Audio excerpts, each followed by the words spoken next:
சவுண்டா பேசுங்கண்ணே.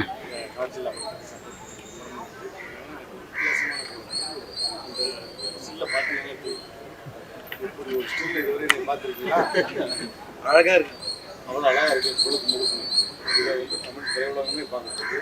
ஸோ அதுக்காகவே இந்த படத்துக்காக வந்து நியூஸ் எடுத்து ப்ரொடியூசர் அவங்களுக்கு இந்த மாதிரி கொடுக்குறீங்க சார் அப்படின்னாங்க. ஸோ இந்த படம் பெரிய சக்ஸஸ் ஆகும். அதே மாதிரி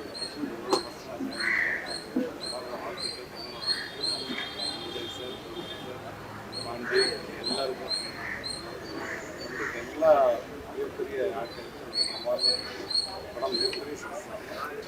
பூஜையோடு